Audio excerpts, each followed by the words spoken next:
passar do título novamente, tá, Gabi? Não passe agora não esse slide. Um diálogo em construção a partir da compreensão, avaliação. Um diálogo em construção a partir da compreensão de si e do outro, na aplicação da portaria de avaliação. Então, assim, considerando, né, que essa nossa portaria, ela é nova, né? Ela é uma menina, vamos dizer assim, saiu agora, em dezembro, né? E aí nós pensamos, nós precisamos fazer uma imersão, né, nessa portaria.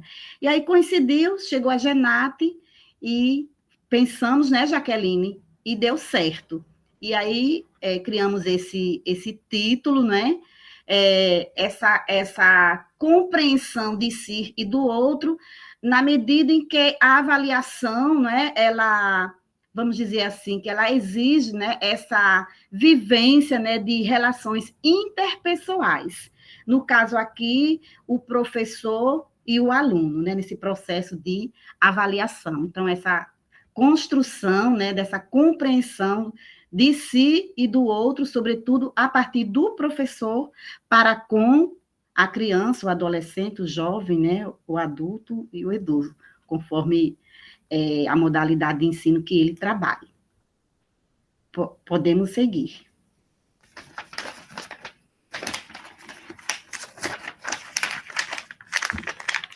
Nós vamos fazer essa leitura compartilhada, certo? Com um acolhimento. As 100 linguagens da criança, de Loris Malaguzzi. Ele, um educador italiano, ele, vamos dizer assim, que ele seria um referencial, né, da escola Reggio Emilia, na Itália, né, uma escola que se destacou e se destaca mundialmente, né, vamos dizer assim. As 100 linguagens da criança. A criança é feita de 100. A criança tem 100 mãos, 100 pensamentos, 100 modos de pensar, de jogar e de falar. 100. Sempre 100 modos de escutar as maravilhas de amar. 100 alegrias para cantar e compreender. 100 mundos para descobrir. 100 mundos para inventar. 100 mundos para sonhar. A criança tem 100 linguagens. E depois 100, 100, 100. Mas roubaram-lhe 99. A escola e a cultura separam-lhe a cabeça do corpo.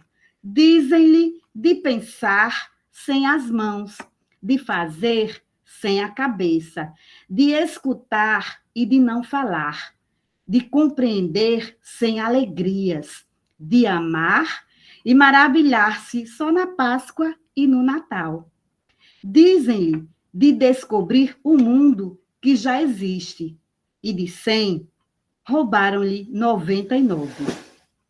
Dizem-lhe que o jogo e o trabalho, a realidade e a fantasia, a ciência e a imaginação, o céu e a terra, a razão e o sonho, são coisas que não estão juntas. Dizem-lhe que as 100 não existem. A criança diz ao contrário. As 100 existem. Loris Malaguzzi. Então, gente, com esse poema, né, vamos dizer assim, que nós fazemos a abertura, né, desse nosso mini curso. Isso. E lembrando que é 100 com C, né? Isso. De quantidade. Então, dando continuidade à nossa pauta sobre avaliação, nós trouxemos 2 questões para vocês refletirem, certo? A gente acha importante essa reflexão de vocês antes da gente percorrer pelo documento. No final do minicurso, como Gabriele colocou, a gente vai fechar esse pensamento de vocês. Então, o que é que nós queremos agora? A gente quer que vocês reflitam por que avaliamos, e qual sua importância no processo de ensino-aprendizagem. Vocês vão pensar e vocês vão colocar no chat, né? Isso é muito importante. Esse olhar de vocês, nós vamos dar alguns minutinhos para que vocês ponderem e vocês escrevam no chat o pensamento de vocês com relação a essas duas questões, certo? Vamos dar 5 minutinhos para esse momento.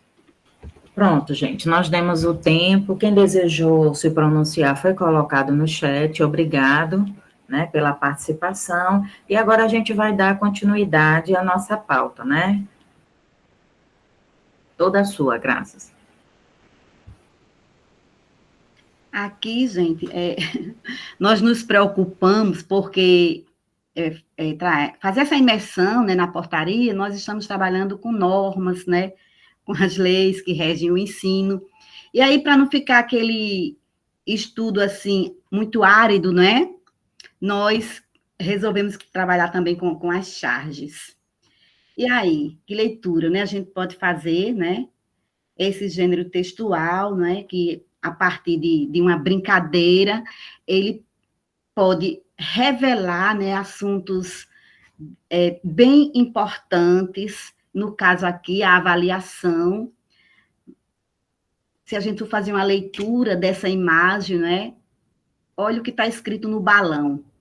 A professora, né, diante dos seus alunos, e aí ela diz, a nossa nota é, né? Se eu for fazer a leitura da primeira criança, ela está lá aparentemente feliz, né? As outras duas, assim, aparecem assim um pouco atônitas, não sei se por estar diante de um processo avaliativo ou diante até da afirmação da professora, né? Quando ela se coloca, né, no lugar dessas crianças, desses jovens, né, desses adolescentes, e diz assim, a nossa nota é.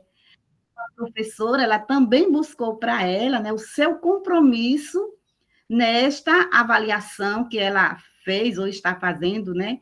Vieram os resultados, por isso que ela colocou a nossa nota é. Ou seja, na hora em que ela fez esse anúncio, ela também, precisamente, está avaliando o ensino também, que é muito importante. Podemos passar. E aí, a nossa portaria, agora 192/2024, gente, ela saiu no dia 27 de dezembro de 2024, ela é de 27 de dezembro de 2024, saiu no Diário Oficial no dia 30 de dezembro de 2024 e também no dia 14 de janeiro de 2025. Então, nós orientamos que vocês baixem essa que saiu, a do dia 14 de janeiro de 2025, porque ela está mais completa, tá certo? Com os anexos. E aí, vamos passear um pouquinho, né, fazer essa imersão, né, nessa portaria. Artigo 1º.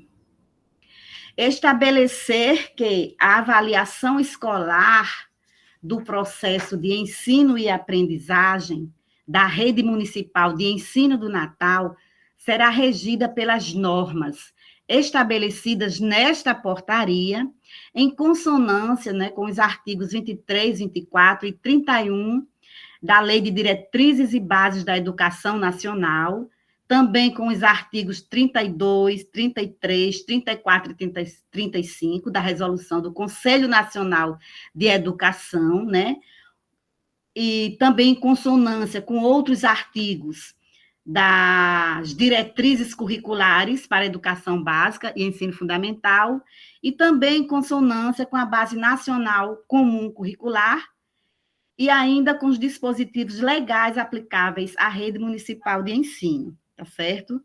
Então, veja que essa portaria, ela não surgiu, né, assim, do nada, não estava lá guardada no cofre, né, das almas, mas sim, ela surgiu, né, para atender a necessidade de avaliação da rede, para orientar, né, esse percurso avaliativo, para normatizar, né, esse processo de avaliação na nossa rede municipal. E aí, nós chamamos a atenção que as unidades de ensino, né, elas abracem, né, essa portaria, porque a unidade de ensino, enquanto instituição, né, é ela quem vai, como hoje está acontecendo nas escolas, né, uma reunião, né, pedagógica, administrativa. Então, são nesses momentos que, por exemplo, essa portaria, não sei se está, mas deveria, hoje está em pauta, né, também para discussão, para apreciação, porque ela vai ser, como disse Jaqueline, a bússola, né? Ela é quem vai orientar, né, todo esse processo de avaliação na rede municipal, da educação infantil, né, aos anos iniciais, aos anos finais e EJA, tá bom? Vamos passar. O artigo 2º. A avaliação escolar da aprendizagem e desenvolvimento dos estudantes, realizada pelos professores e pela unidade de ensino, é parte integrante da proposta curricular e tem caráter diagnóstico, processual, formativo, inclusivo, contínuo e cumulativo, na perspectiva de favorecer as múltiplas dimensões física, cognitiva, social, cultural e afetiva. Então, veja, é um artigo, mas ele não é seco, não é? Ele traz as suas considerações, né? Ele pode ser interpretado, não é?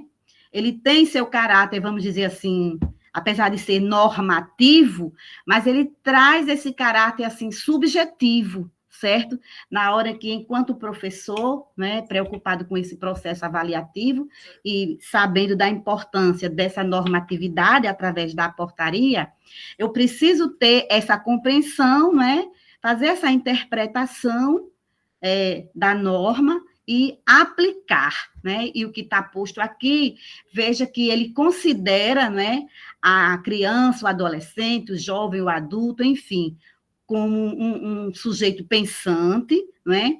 E que ele é visto, vamos dizer assim, todas as suas dimensões, né? E o professor, ao avaliar, ele precisa ter esta compreensão, tá certo?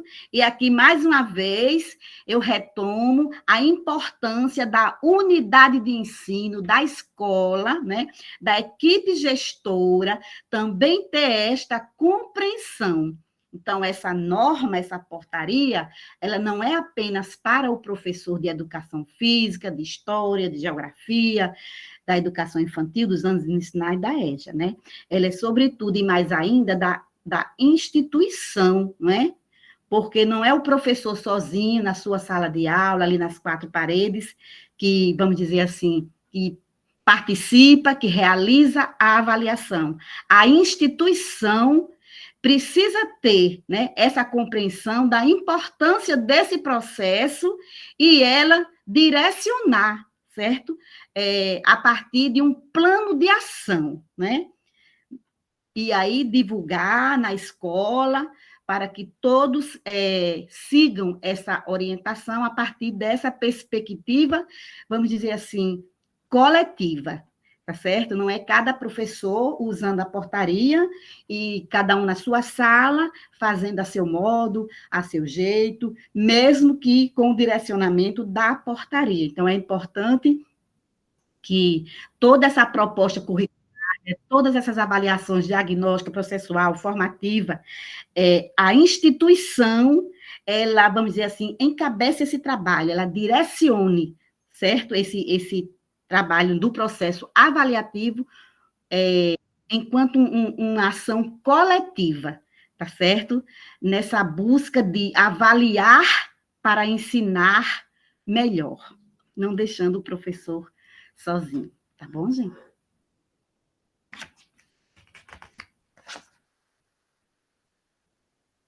o artigo 3º. O processo de avaliação escolar da aprendizagem e desenvolvimento dos estudantes tem por finalidade redimensionar a prática pedagógica, de modo a identificar potencialidades e dificuldades de aprendizagens e problemas de ensino, não é? E aí, como é que eu identifico essas potencialidades, não é? Muito bom isso aqui, porque nós não avaliamos apenas para identificar as dificuldades, mas também o sucesso, né, o avanço, as potencialidades desse estudante, né? E a avaliação diagnóstica, ela cumpre muito bem seu papel nesse sentido. O processo de avaliação escolar, ele também tem por finalidade subsidiar as decisões sobre a utilização de estratégias e abordagens pedagógicas de acordo com as necessidades dos estudantes, né? Então, o próprio processo, né, ele vai sinalizar, ele vai apontar os caminhos, né, que a escola, que a unidade de ensino também vai direcionar, também vai encaminhar, né, de acordo com as necessidades dos estudantes, para que eles venham avançar no seu processo de aprendizagem. Pode passar. 3º, criar condições de intervir de modo imediato e a mais longo prazo para sanar dificuldades e redirecionar o trabalho docente. Então, veja, toda essa avaliação que é feita, avaliação diagnóstica, enfim, não é todas essas avaliações que a escola vivencia, internas, externas, todas essas avaliações precisam ser consideradas nesse processo. E, sobretudo, né, também, mais ainda, a atuação do ensinar, né, por parte do professor. E aí, não é só avaliar, por obrigação, porque o MEC está mandando, né? Porque a SME está orientando através da sua portaria, mas, sobretudo, para sanar dificuldades e redirecionar o trabalho docente. E aqui, mais uma vez, eu vou ser remitente, e serei quantas vezes for necessário, tá certo? A importância da unidade de ensino, né, da gestão escolar, ter esse entendimento, tá certo? Não é o professor sozinho, a gente sabe que na sala de aula ele vai fazer o seu trabalho, ele vai trabalhar os conteúdos, ele vai fazer as suas avaliações, mas é importante que ao detectar as dificuldades, ele vai redirecionar o seu trabalho docente, mas que ele também tenha por trás o apoio, a atenção, né, a acolhida da gestão pedagógica nesse sentido. Porque a escola, por que a escola existe, né? Ela não existe apenas para dar o trabalho dos professores, o emprego do zelador, do porteiro, né? Ela existe para oportunizar, para garantir as aprendizagens dos alunos que lá estão, né?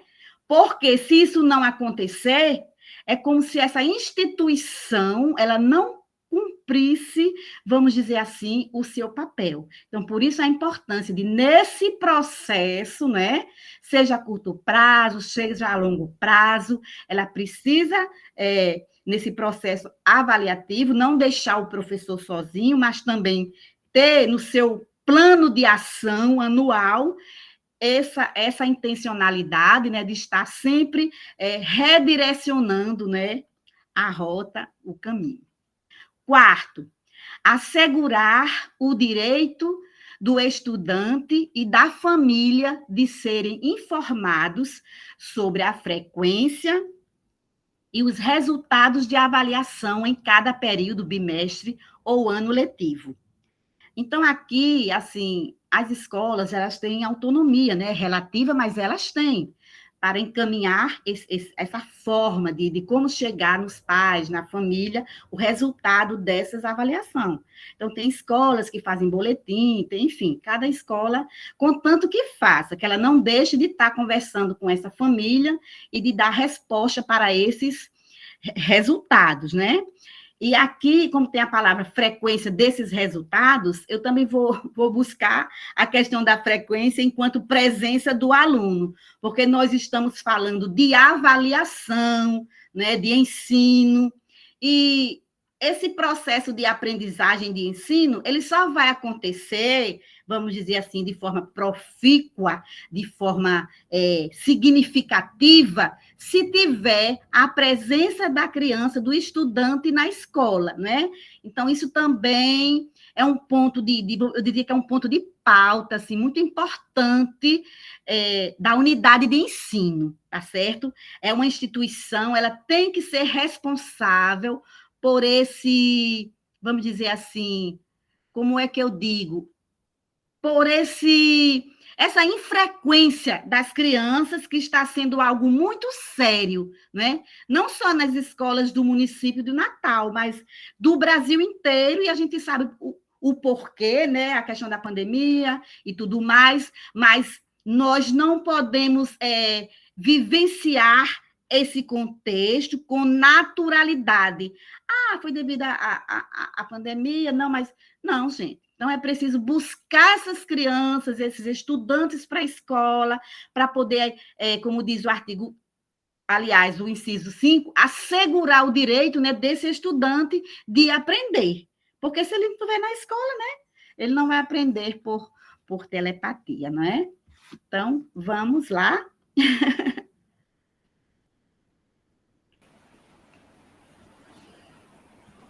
Pode passar, Gabi. E aqui, mais uma vez, nós trouxemos uma charge, não é? E eu conversando com Jaqueline, eu analisando o desenho, porque tem charges de excelência, né? Mas tem umas que, assim, eu olhando, parecem umas lâmpadas, né? E Jaqueline, graças são punhais, não é, Jaqueline? São punhais. Eu disse, nossa, é mesmo. Então, veja, um contexto assim avaliativo, né? Os estudantes ali de frente à professora, pela expressão, né, fazendo uma análise aqui semiótica, né, da professora olhando para os estudantes, aparentemente ela está assim, bem satisfeita, ou seja, eu dei meu conteúdo, eu venho todos os dias para a escola, eu fiz a minha parte, e os estudantes estão lá, assim, vivenciando esse processo avaliativo de pressão, né? Mas, assim, é importante que, através da brincadeira, ela mostre essa realidade, mas não podemos esquecer que essa faca, né? Esse punhal, ele pode também estar apontado para a professora, né? Que também é tenso, também ela vivencia, né, essa pressão, né, das avaliações.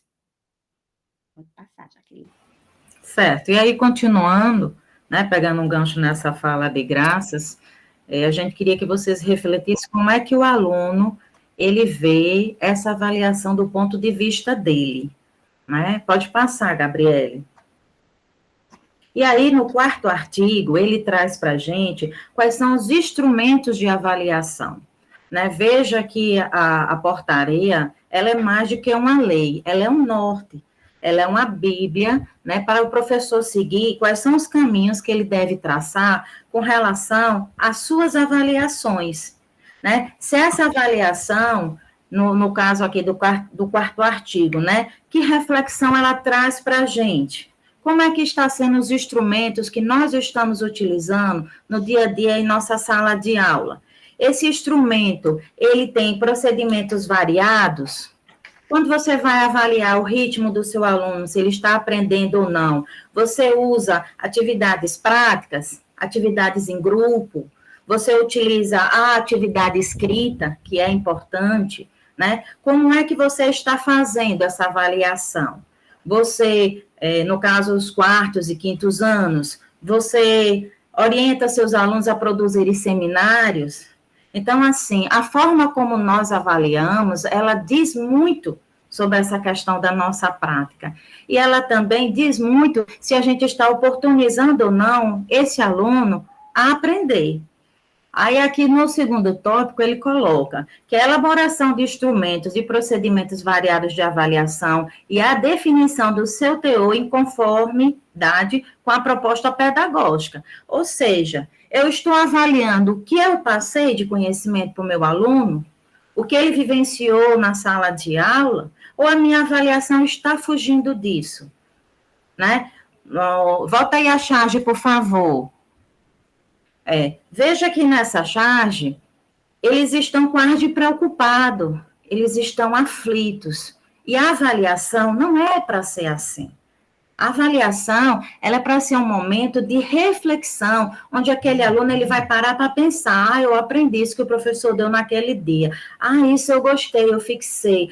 Isso aqui eu não lembro, então foi uma parte que eu não aprendi bem, né, da aula da professora. Pode passar.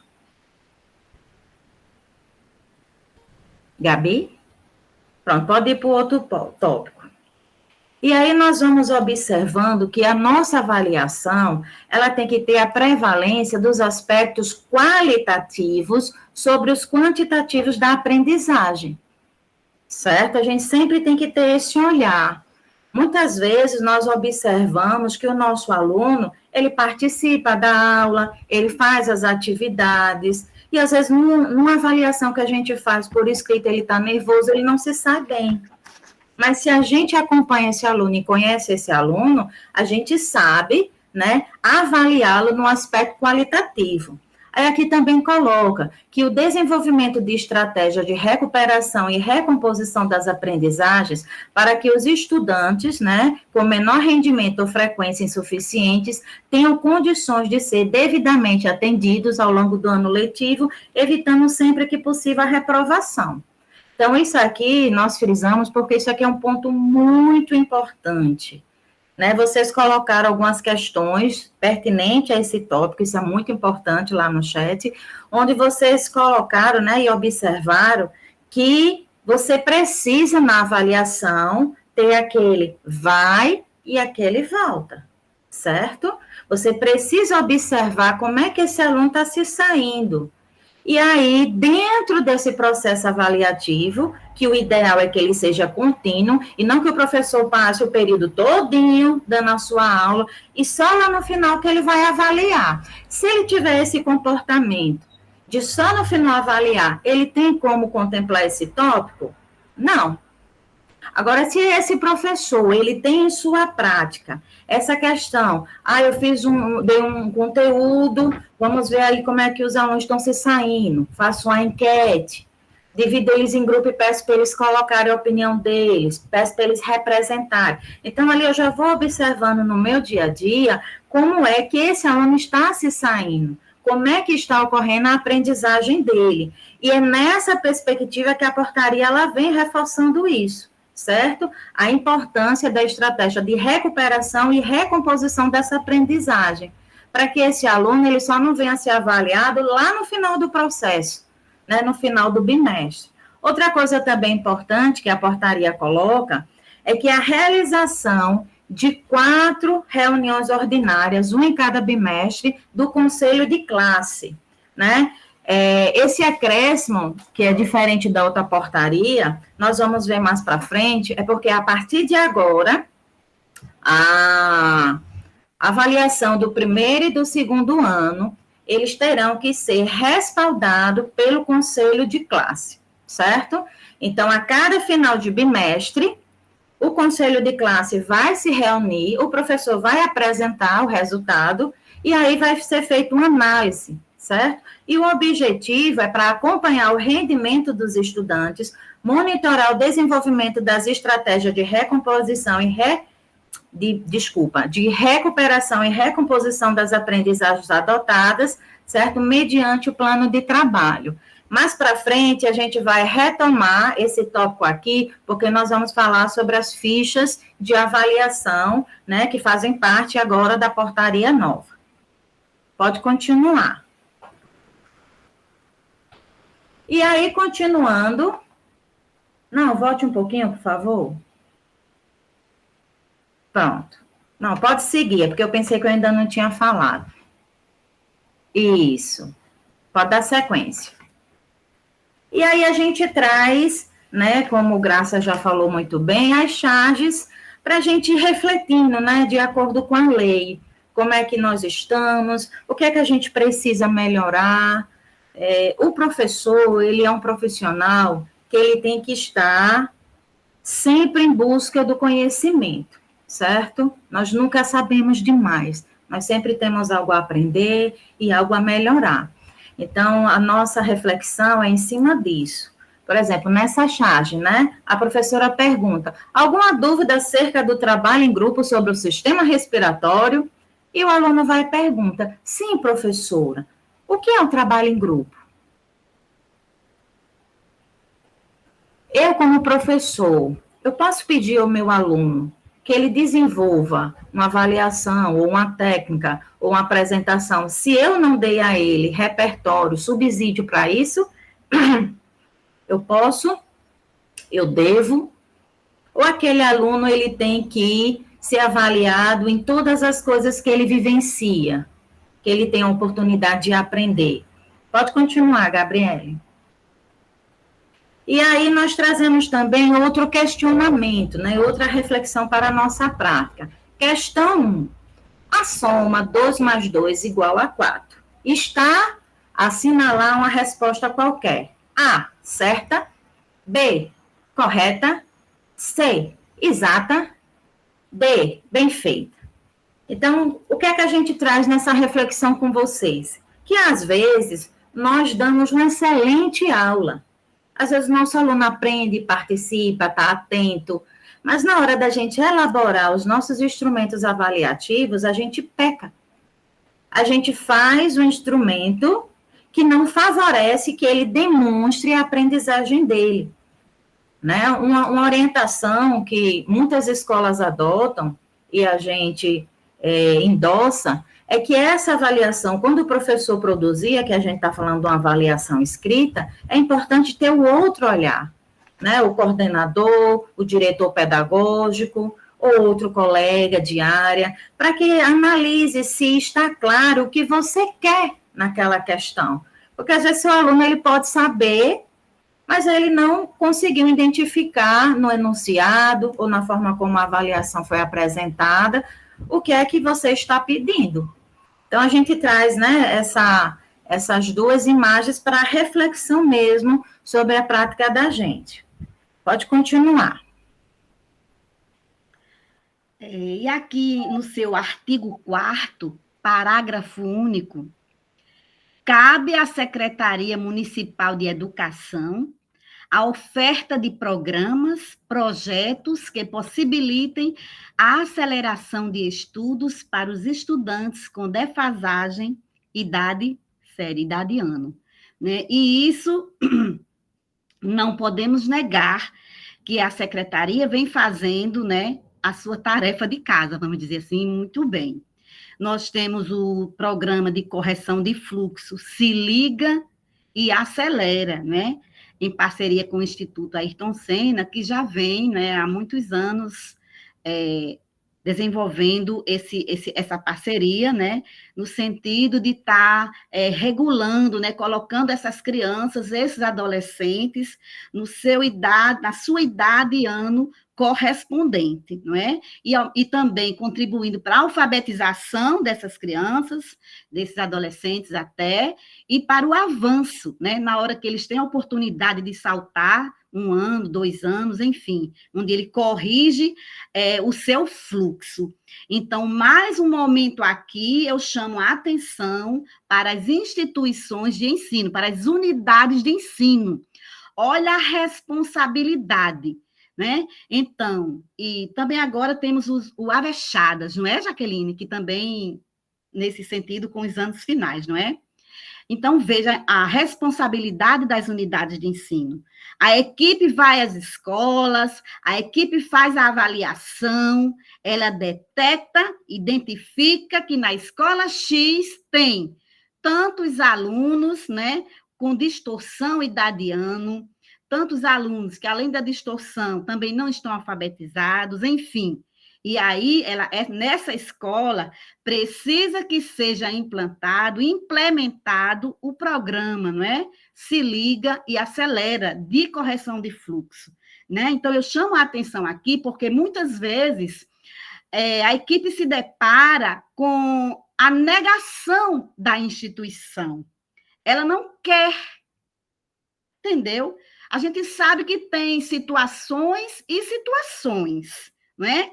Mas é importante que essas situações, vamos dizer assim, que realmente não se pode implementar, a equipe tem essa consciência, né? E ela não vai fazer essa implementação, mas na maioria das vezes a instituição tem sim condições de abraçar o programa, né? E aqui eu indico, não apenas porque trabalhei 5 anos nesse programa, mas porque sei o quanto ele é significativo para aquelas crianças, para aqueles adolescentes que têm a oportunidade de vivenciar, né, esse processo de ensino-aprendizagem, porque eles realmente contribuem, gente. É positivo para as crianças e para a própria instituição de ensino, porque ela vai olhar, olha o IDEB dela, olha o IDEB dela. A infrequência vai acarretar na não aprendizagem, né? A não aprendizagem vai também acarretar a evasão da criança. Então, evasão, repetência, tudo isso vai puxar os resultados daquela escola para baixo. Então, se eu tenho um programa ofertado pela Secretaria Municipal, que eu posso reverter, que eu posso contornar essa situação, né, no sentido positivo, por que não aceitar, né? E está aqui no artigo 4º da portaria. Então, é importante que a instituição de ensino coloque em prática, sim, o que está posto aqui no parágrafo único, certo? Vamos lá. Eu estava observando as respostas lá do chat. Então, continuando, né, nossa análise sobre a portaria, o 5º artigo, ele traz sobre a avaliação da educação especial, certo? E nessa educação especial, né, o estudante com deficiência, nós já sabemos, né, está na lei, que ele tem o direito a um processo de avaliação que garanta métodos, recursos de acessibilidade, tecnologias, né, de acordo com as necessidades do estudante e coerente com suas possibilidades e potencialidades de desenvolvimento e aprendizagem. A gente sabe que o grupo, né, de alunos que têm deficiência, eles precisam de um planejamento diferenciado, um planejamento que atenda à necessidade deles. Então, esse artigo, ele se mantém, né, do mesmo jeito da portaria anterior, porque é fundamental esse olhar. Pode passar, Gabi. E aí ele traz, no parágrafo único, né, que todas essas orientações, né, que a avaliação do estudante de educação especial, eles têm um documento próprio, né, lá no setor de educação especial, e esse documento, ele traz, né, as normas, os dispositivos, a peculiaridade, né, a especificidade desse grupo de estudantes, certo? Então, eles são avaliados de forma diferenciada e eles têm um respaldo, eles têm um documento, né, que rege essa peculiaridade deles. Artigo 6º. A avaliação do desenvolvimento e aprendizagem na educação infantil, ela tem caráter essencialmente qualitativo, diagnóstico, processual, formativo, inclusivo e contínuo, registrada mediante parecer trimestral descritivo, individual, baseado na observação e reflexão acerca da trajetória de cada criança. Então, veja que esse artigo 6º, ele deixa bem claro, né, evidente que não há retenção, não há reprovação, não se pode usar testes, não é, na educação infantil, mas pode sim avaliar, tá certo? Todo o processo, né, de ensino-aprendizagem, ele pode ser avaliado, né? Claro, lembrando que todo esse processo, ele vai ser respaldado a partir do critério qualitativo, tá certo?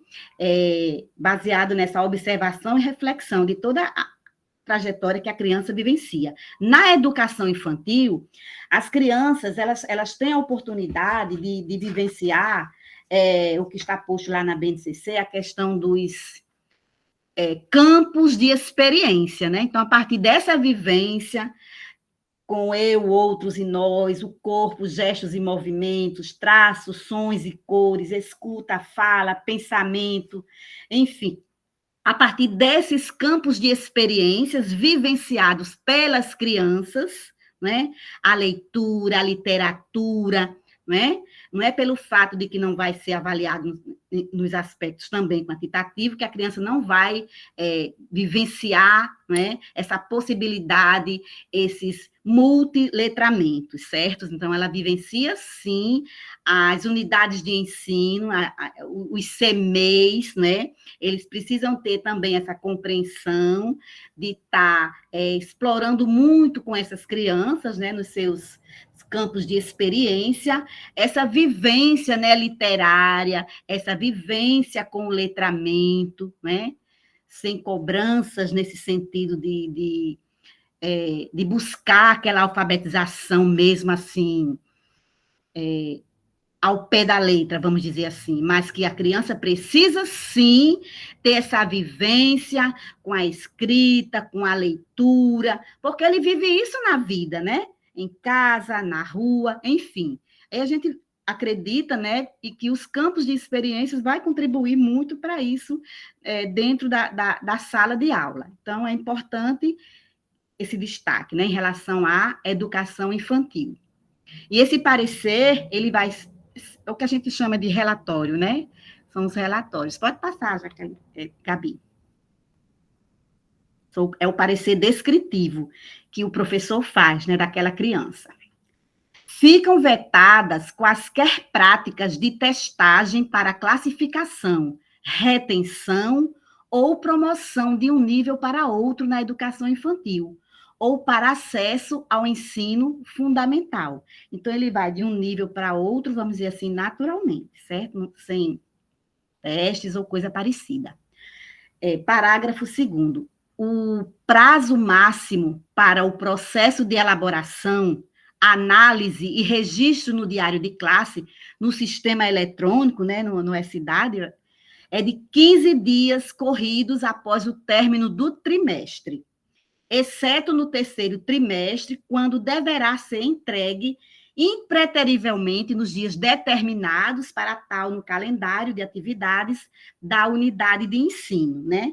Então, aqui, mais uma vez, eu chamo a atenção dessa unidade de ensino, seja CMEI, né? Seja anos iniciais e finais, a questão desse compromisso, dessa responsabilidade, né?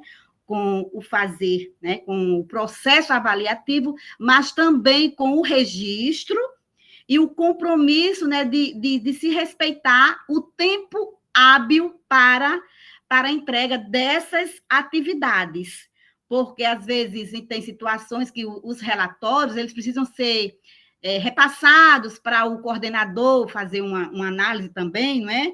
E aí ele dá uma devolutiva para o professor, enfim. É importante que o coordenador não fique esperando, né? Tempo até perder o prazo, vamos dizer assim, que o professor demore a entregar, ou que esse coordenador, né, o gestor pedagógico, demore a dar essa devolutiva. Então, é importante o compromisso de ambos, né, para o trabalho um do outro.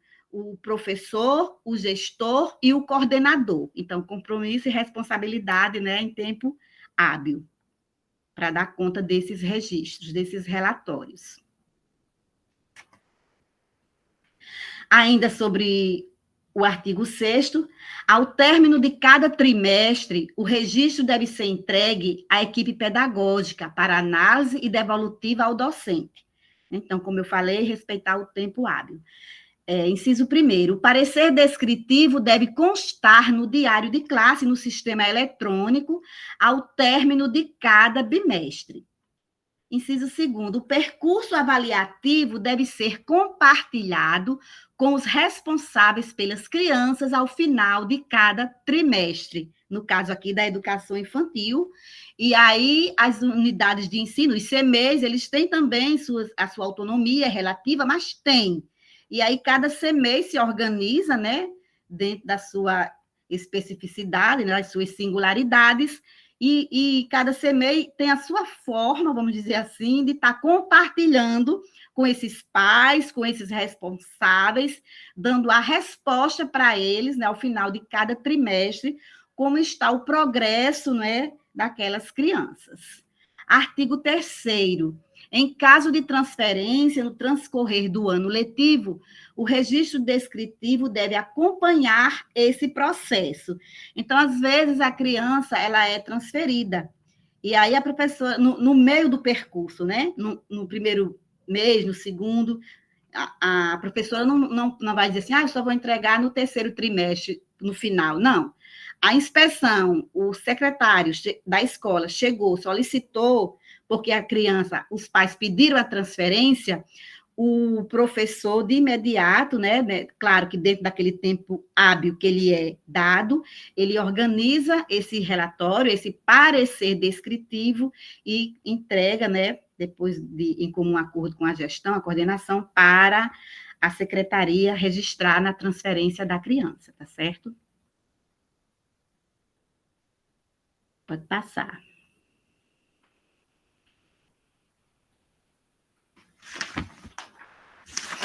Artigo 7º.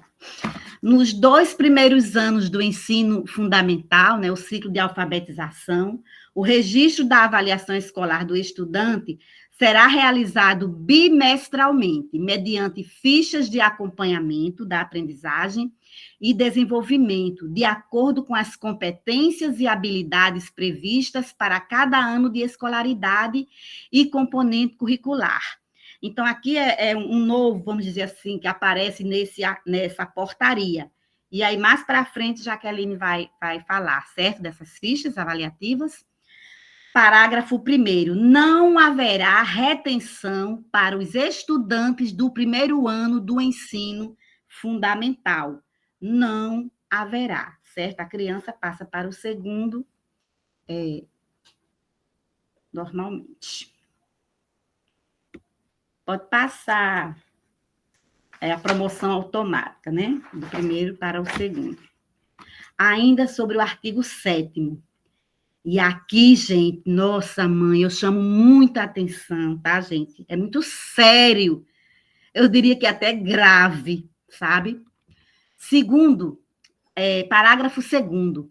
Ao final do segundo ano do ciclo de alfabetização, poderá haver retenção do estudante, mediante análise do conselho de classe, nas seguintes situações: quando o estudante não alcançar a frequência mínima de 75%, ou quando o nível de desempenho alcançado for inferior a 60% das habilidades previstas para o ano de escolaridade. Parágrafo 3º.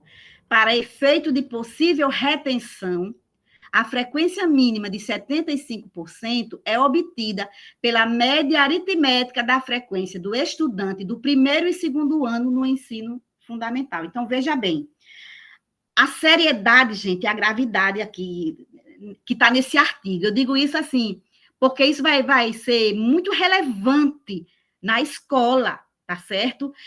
Afinal, a escola existe para oportunizar, para promover, para garantir a aprendizagem da criança, e não para reter. Então, por isso que eu chamo a atenção da unidade de ensino, né? Ela precisa ter essa responsabilidade. Agora está posto na lei, está posto na lei. Se a criança vivenciar esses critérios que estão aí postos, infelizmente, ela vai ser retida. Mas esse não é o objetivo da unidade de ensino. Então, veja, por isso que, como está posto aqui, gente, olha, poderá haver. É diferente de haverá. Entendeu? percebeu a carga semântica dessa expressão, poderá haver a retenção, né? Ele pode ser retido por infrequência, mas a partir da soma, não apenas dele enquanto infrequente no segundo ano, mas somando as faltas que ele teve no primeiro ano. Então, não é simplesmente o aluno, não teve falta no segundo ano, não teve 75%, o aluno foi retido. Não. Né? E em relação à aprendizagem, gente, né? A criança, se ela for infrequente, a escola precisa acompanhar, buscar esse aluno. Essa retenção, gente, ela é em última instância, né? Então, como eu falei, essa carga semântica aqui é muito pesada, ela é de muita responsabilidade para a escola. Uma escola que tem 5 turmas de segundo ano, se ela retém 2 crianças, ela retém 10. Se ela retém 3 em cada turma, ela retém 15. E nós temos 60 escolas, anos iniciais, multiplica aí por 60, não é? Só 2 crianças. Enfim, nós temos que ter essa compreensão, esse entendimento da responsabilidade, né, do compromisso de ensinar, de avaliar para ensinar melhor, de garantir essa aprendizagem da criança, que ela passe do segundo ano para o terceiro com as competências necessárias, né, com o desenvolvimento das habilidades que essa criança precisa dominar no segundo ano para chegar já, né, alfabetizado no terceiro ano. E aqui também no parágrafo 3º, para efeito de possível retenção por frequência. Então, veja só, possível retenção. Aqui também tem uma carga semântica que a escola precisa repensar, pensar. Então, por isso que eu digo que essas normativas, como toda normativa, apesar de ter um caráter, vamos dizer assim, absoluto, mas também tem uma subjetividade, tá certo? Que precisa ser levada em consideração. Então, a escola deve repensar o seu trabalho, a sua função social, né? Qual o meu objetivo com as crianças de primeiro e segundo ano, né? Com todos, mas como o caso aqui é sobre a retenção das crianças no segundo ano, a gente está chamando essa atenção, tá bom, gente?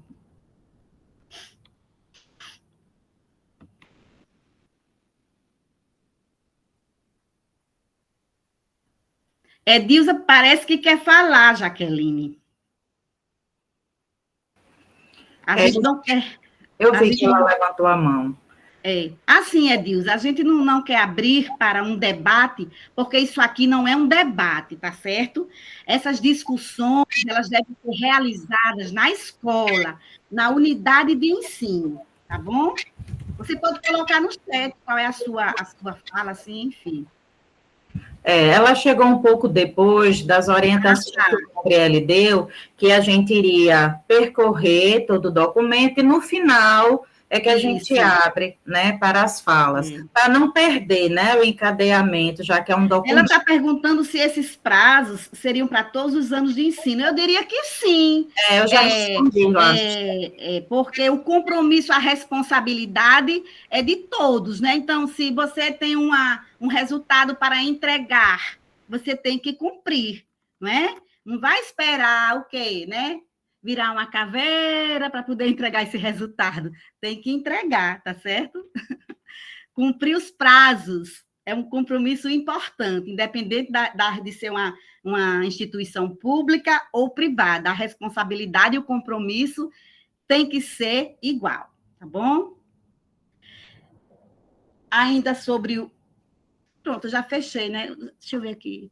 Não, é a continuação, porque são muitos artigos grandes, né, Jaqueline? E a gente teve que repartir para ficar melhor no slide.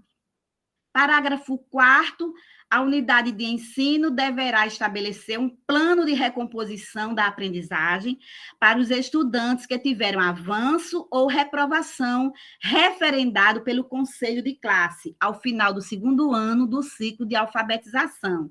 Então, aquela criança do segundo ano, né, que, infelizmente, ela passou para o terceiro ano, mas foi... via conselho, né? Houve ponderações, entendimento, considerações das suas, vamos dizer assim, dos aspectos qualitativos, né, da atuação daquela criança, qual foi o protagonismo dela no processo. Então, o foco foi levado isso aí em consideração. Muito bem.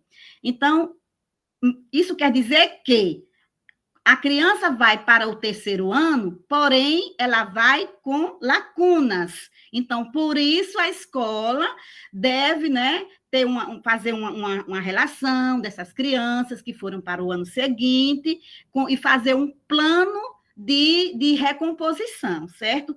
Tanto aqueles que tiveram avanço ou reprovação, porque ele avançou, porém vai com lacunas. E se ele, infelizmente, foi reprovado, ele não vai... foi reprovado, chegou no terceiro, enfim... A escola precisa estar sempre acolhendo essas crianças nesse sentido. Por isso que eu falo o tempo todo da responsabilidade da instituição de ensino, da unidade de ensino, da gestão pedagógica e administrativa, certo? O administrativo não é só para os aspectos financeiros, né? Ele também tem que estar alinhado com o pedagógico, os dois casados, né, no sentido de estar favorecendo o sucesso, né, a aprendizagem dessas crianças. E no caso aqui, isso aqui também já deveria estar no plano de ação da escola, plano de recomposição da aprendizagem para esses estudantes, tanto os que porventura sejam reprovados, quanto aqueles que avançam com as lacunas. Parágrafo 5º. O prazo máximo para registrar as fichas de acompanhamento da aprendizagem e desenvolvimento no diário de classe, sistema eletrônico, olha aí, Edilza, não sei se era essa aqui a sua dúvida, é de 15 dias, corridos após o término do bimestre, exceto no 4º bimestre, cujo prazo será determinado no calendário da unidade de ensino, né? Porque tem os exames finais e tal. Então, se para a educação infantil são após o trimestre, para os anos iniciais e finais, 15 dias após o término do bimestre.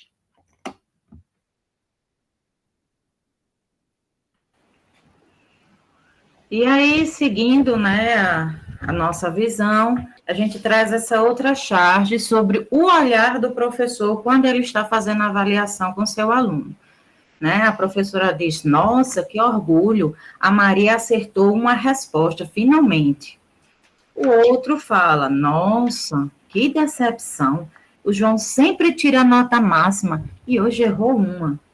Então, qual é o olhar que nós estamos tendo com o nosso aluno quando nós vamos avaliar o processo dele? Nós estamos com aquele olhar qualitativo, de observar os avanços, de observar os desafios, ou nós estamos olhando com aquele olhar de reprovação, de censura, né? Isso é uma reflexão importante na nossa prática.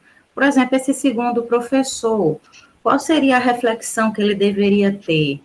João não acertou isso, então significa que João não aprendeu, né? Eu preciso rever minha prática para que ele continue com esse processo tão bom que ele vem tendo. Já a primeira professora, veja que a alegria dela de ver que todo o trabalho que ela tem desenvolvido na sala de aula está fluindo. A criança está começando a avançar, está começando a prosperar.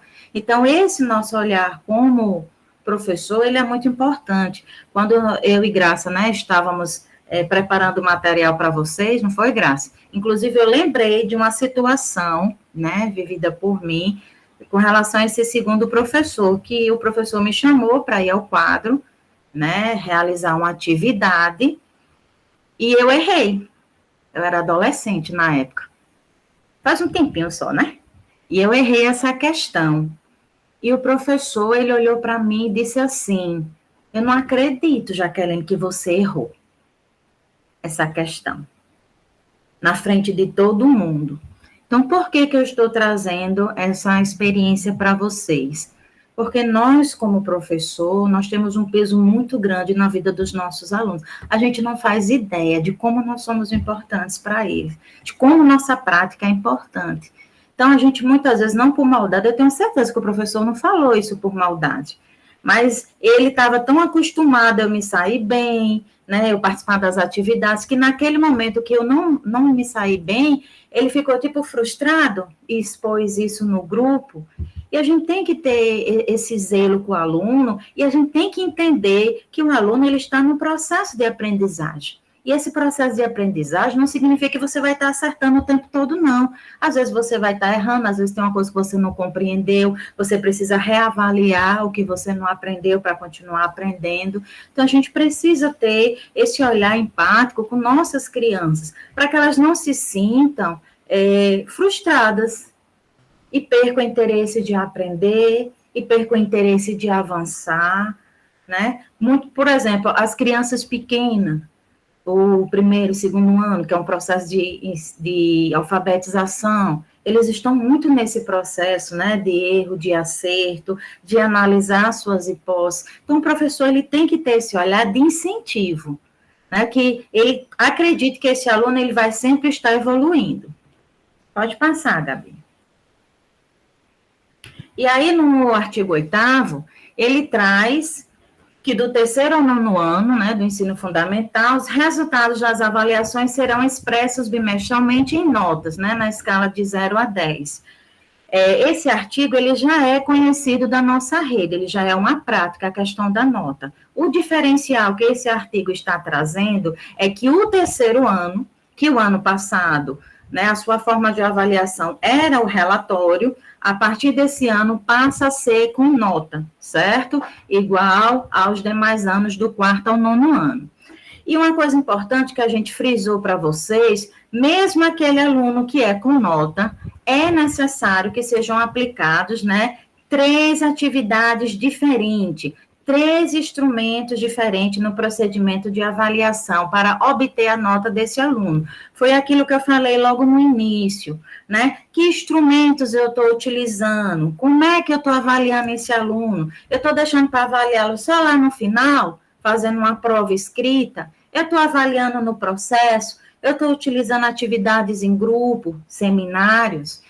Então, eu preciso ter essa consciência que eu não posso avaliar esse aluno uma única vez, em um único momento desse processo, né? Ele precisa e ele tem o direito de ser avaliado no decorrer do bimestre, seja sobre minhas anotações, apontamento, seja sobre um seminário, como eu já citei, trabalho em grupo, a atividade escrita, que também é importante, que é uma atividade individual. Então, se eu tenho isso claro, né, dos instrumentos e do meio de avaliar, eu vou oportunizar esse aluno que ele mostre para mim se o que eu trabalhei com ele realmente foi aprendido ou não. Pode passar. E aí, continuando, a mesma questão, né, foi até uma pergunta de Edilza, sobre a questão como colocar esses documentos lá, né, no SIDAD. Então, esse prazo para registrar essas notas também é 15 dias corridos. Eu não vou me deter nesse assunto, porque Graça já contemplou muito bem, né, explicou para vocês essa importância. E aqui traz a ficha individual do estudante, deverá ser anexada ao histórico escolar em caso de transferência, né, no decorrer do ano letivo. Ou seja, esse aluno, se ele sair da rede, ele tem que levar o documento dele. Pode continuar. E aí, no artigo, né, no artigo 9º, traz as especificidades sobre a questão dessa aprovação desse sistema de avaliação, que também já é conhecido por vocês, né? O acréscimo aqui é do 3º ano. Então, os estudantes do 3º ao 5º ano serão aprovados quando obtiverem a frequência igual ou superior a 75%, certo? E a média anual igual ou superior a 6, né? Essa é a média da nossa rede, 6. Lembrando a vocês, que vocês já sabem, é só reforçando, que a nossa avaliação no ensino fundamental, ela é por bimestres. Pode passar. E aí, no 10º artigo, os estudantes do 6º ao 9º ano seguem, né, similar do 3º ao 5º, serão aprovados quando obtiverem frequência também superior a 75 e a média anual igual ou superior a 6. Ou seja, do 3º ao 9º ano agora, se mantém o sistema de notas.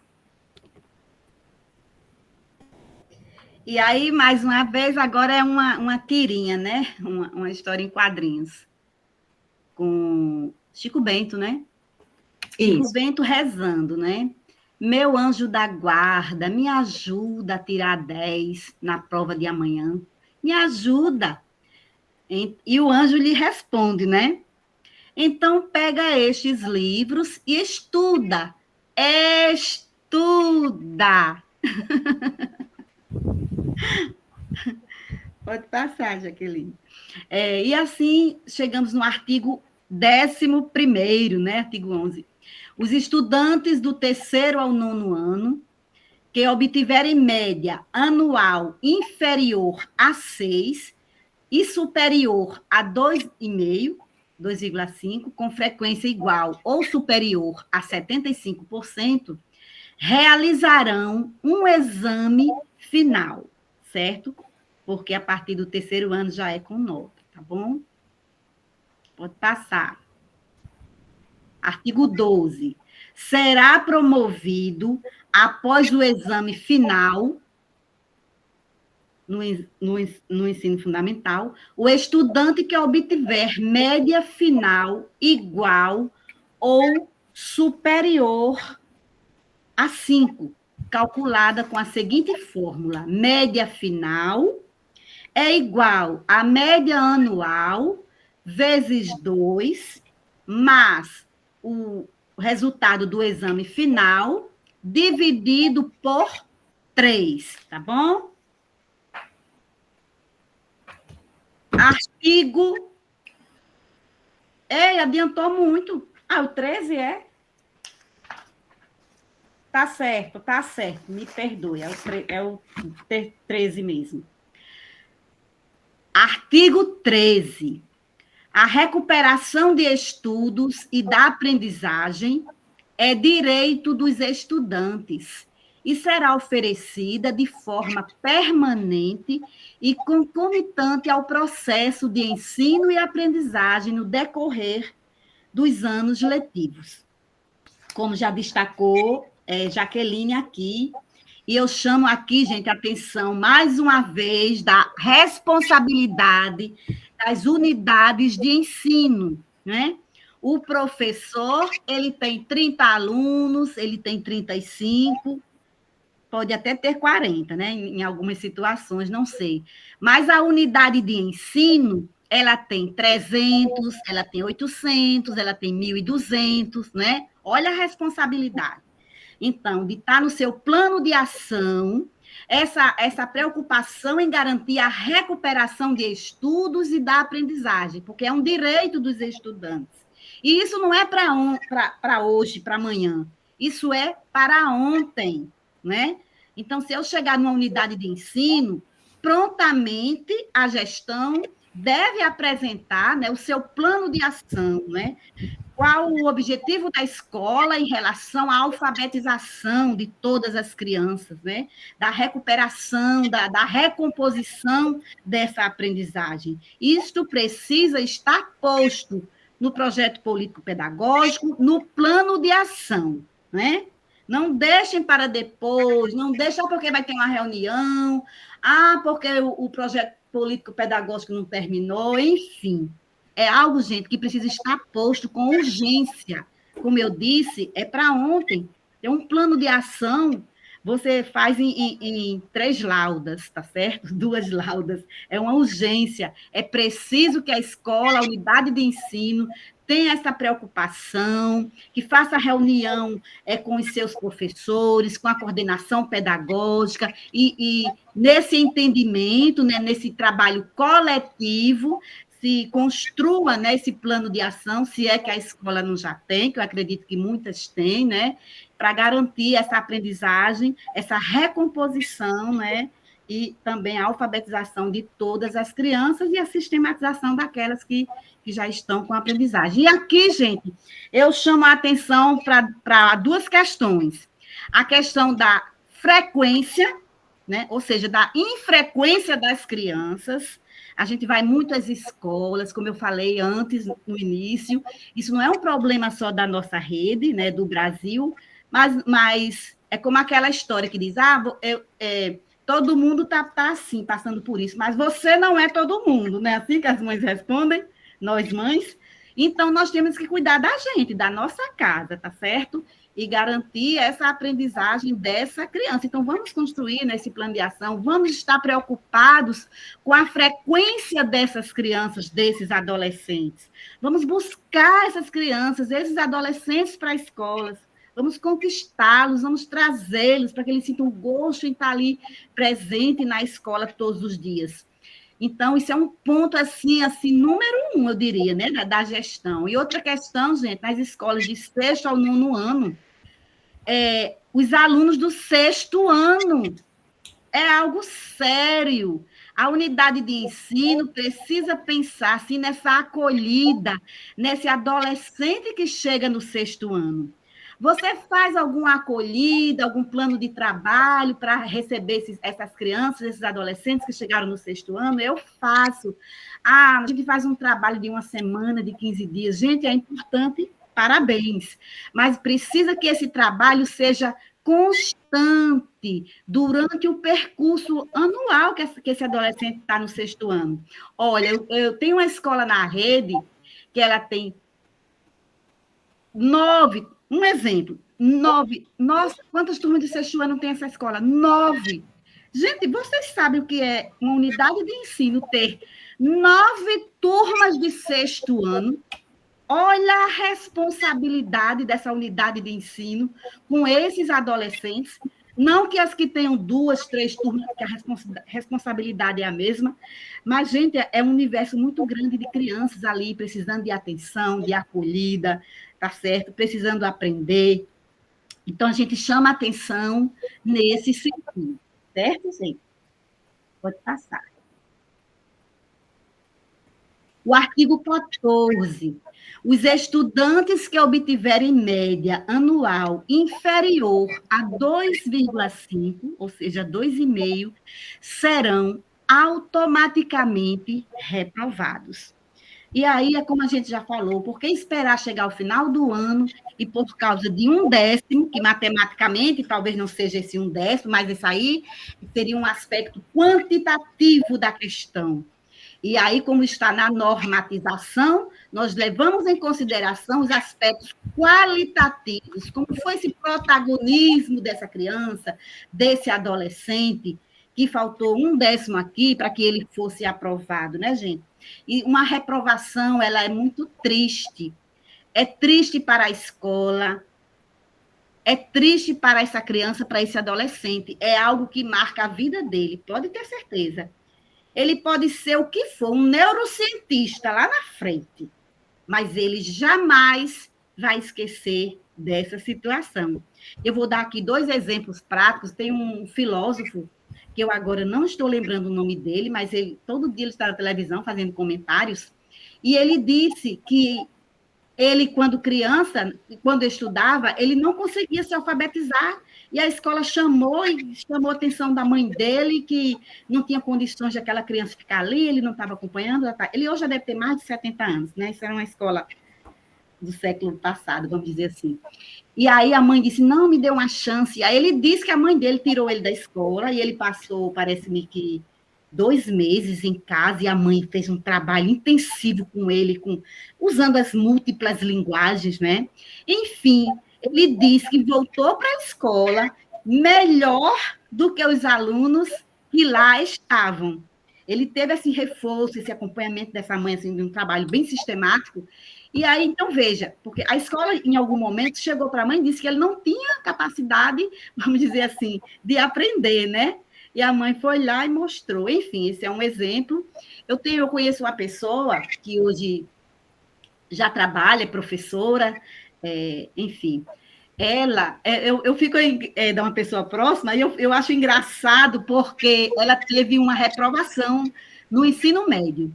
E esse professor é da vivência dela, né? Então, se ela vai para um casamento, ele está lá. Se ela vai para um batizado, ele está lá. Se ela vai para uma festa, um aniversário, enfim, ele está presente. E um batizado, gente, para onde for. E aí, eu fico impressionada, porque ela sempre questiona, ela vai para o professor e diz assim: eu não merecia ter sido reprovada. E ele, por sua vez, né, ele tem um pensamento bem assim retrógrado, até já se aposentou, e ele diz para ela: você mereceu. Enfim, aí fica essa guerra, sabe? Mas para ela, gente, foi muito traumático, entendeu? Tanto é que ela não esquece. Eu fico pensando, hoje ela não vai tocar no assunto, mas não tem jeito, eu sempre toca, tá certo? Então, veja quanto um décimo faz uma diferença muito grande, sim, na vida da pessoa, tá bom? Prosseguindo. Isso, e aí no 15º artigo, né, traz sobre a EJA, certo?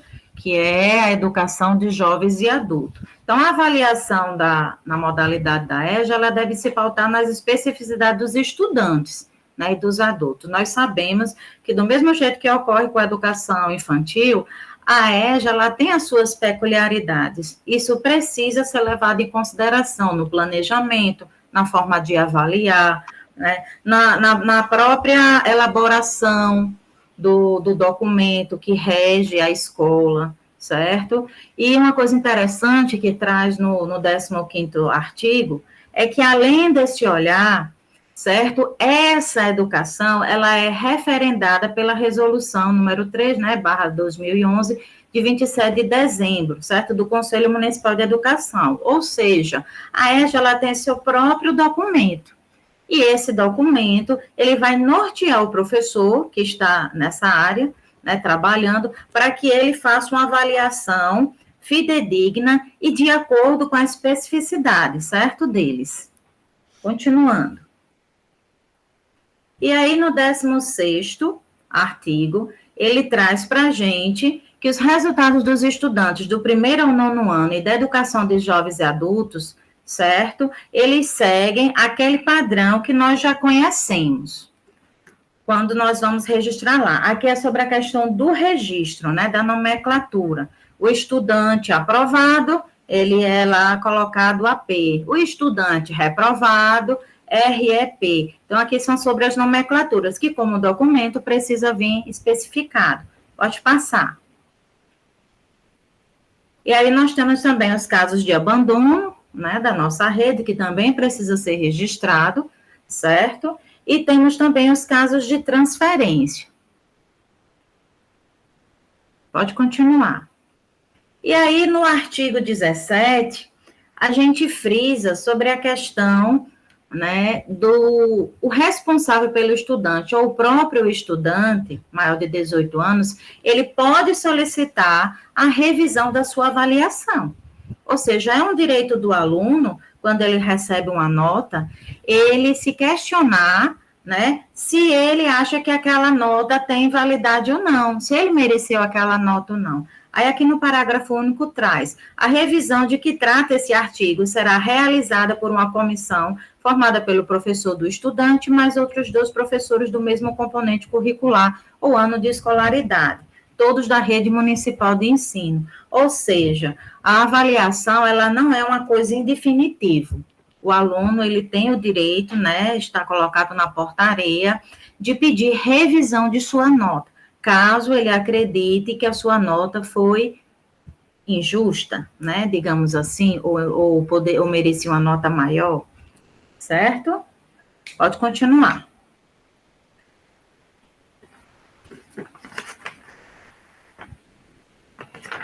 Vai lá, Graças. Artigo 18. Os processos de classificação, reclassificação e avanço deverão ser desenvolvidos de acordo com as diretrizes específicas para a organização e funcionamento do trabalho das unidades de ensino da rede municipal. E aqui eu chamo a atenção para o setor de normas e orientação escolar, né, o SNOE.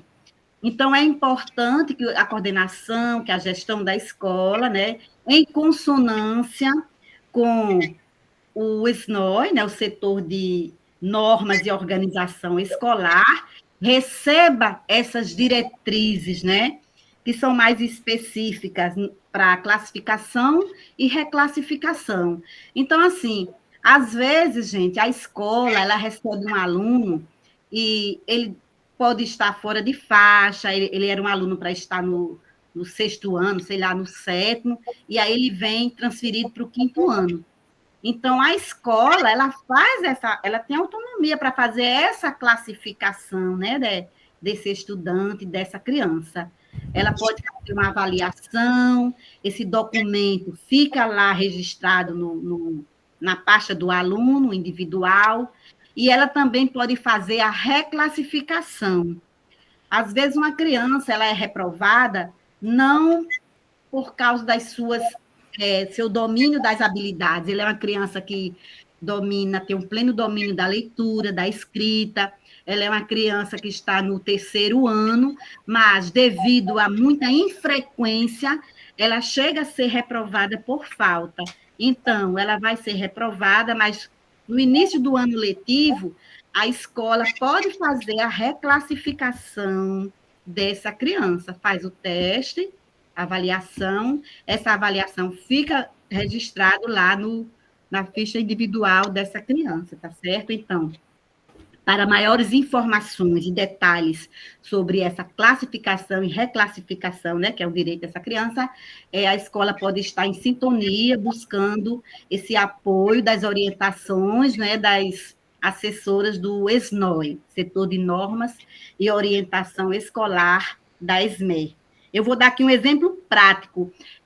Quando eu trabalhava com a correção de fluxo, desse processo de fazer avaliação, eu fui para uma escola e começamos às 7 horas, começava já a avaliação, eu sempre dou esse exemplo. A menina chegou, já fazíamos mais de 1 hora que estávamos na avaliação, e as crianças lá fazendo. Ela chegou hiper, super, mega atrasada, pegou a avaliação, enquanto você, assim, olhou para um lado, olhou para o outro, a menina respondeu, ela fez tudo, com muito esmero, com muita competência. E aí, eu fui perguntar para a gestora por que ela estava assim, que não deveria estar, né, no terceiro ano, mas no quarto, já que ela estava com a distorção, e ela disse que ela era uma aluna infrequente. Então, veja só, gente, a criança, ela não responde por ela tem um responsável por ela, que no caso não é responsável, né? Que não leva a criança para a escola. Mas a escola, por sua vez, conhecendo o protagonismo dessa criança, a escola tem autonomia para estar fazendo, né, essa reclassificação dessa menina. Porque, no caso, ela foi prejudicada, não por ela, porque se dependesse dela, ela estava frequente na escola todos os dias, mas ela tinha as competências necessárias, habilidades desenvolvidas para estar naquele ano seguinte e devido ao rigor da lei, vamos dizer assim, ela estava reprovada, mas tem como contornar em casos assim, que são chamados casos omissos, né? Vamos dizer assim. Pode passar. O artigo 19. Os casos omissos quanto à avaliação escolar do processo de ensino e aprendizagem da rede municipal de ensino serão resolvidos pelo setor de normas e organização escolar e demais setores competentes da Secretaria Municipal de Educação no que couber, né? Porque, às vezes, em determinadas situações, o SNOE também procura o Departamento de Ensino Fundamental, e aí nós trabalhamos em sintonia, da mesma forma que o Departamento de Ensino Fundamental também procura orientações com as assessoras do SNOE. Contanto que quem tem que sair ganhando, vamos dizer assim, nessa interlocução, né, seja a criança, seja o adolescente. Artigo... Vamos seguir? 20º. Esta portaria entra em vigor na data de sua publicação, revogando os efeitos contrários da portaria 193 de 2014, de 29 de dezembro de 2014. Então, veja que a nossa portaria estava bem já precisando, né, de ser reavaliada. E aqui eu adianto que está lá no Diário Oficial a portaria, de 14 de janeiro, certo? Pode pesquisar que está lá, vocês podem baixar, mas se solicitar para a gente, nós assessores ali do NAC, nós temos, e outros assessores também têm, vocês podem solicitar, a escola, procurem seus assessores, enfim, entre em contato para estar recebendo, e até porque as escolas já vão começar, né? Segunda-feira, enfim, e precisa que elas estejam já com essa portaria. O professor lê individualmente, e depois a escola faz esse estudo coletivo, enfim, para ficar todos alinhados, né? Conhecer a portaria de avaliação da rede municipal de ensino. Assim como nós fizemos esta imersão, não é, Jaqueline? Todos precisam fazer. Não só uma vez, duas vezes, mas sempre que for necessário e oportuno, é bom, né, estar olhando lá o que diz o artigo tal, o que diz, né? É assim que existe a Constituição, existem outras leis, e sempre que for preciso, a gente vai buscar para estar respaldando, né, o nosso trabalho. Isso, ele vai ter que ser, ele deve ser um documento de cabeceira, né, do professor, falando assim, de forma genérica, do mesmo jeito que a BNCC e os documentos norteadores. E aí vamos entrar, certo, em algumas questões que vocês apresentaram lá no chat, ou chat, como quiserem, que é a ficha de avaliação da aprendizagem, que foi uma das coisas que a portaria de avaliação trouxe como novidade. Vocês sabem que até o ano passado, primeiro ao terceiro ano, a forma onde era colocada a avaliação deles, né, na cidade, era através de relatórios, certo? E esses relatórios, vocês descreviam o desempenho do aluno durante aquele período, né, durante aquele bimestre. E a partir deste ano, vai ser diferente. Terceiro ano, como eu já coloquei para vocês, ele adentrou no grupo das notas, certo? Naquele sistema que nós já colocamos. E primeiro e segundo ano vai ser avaliado agora através da ficha de avaliação da aprendizagem. Mas o que é essa ficha de avaliação?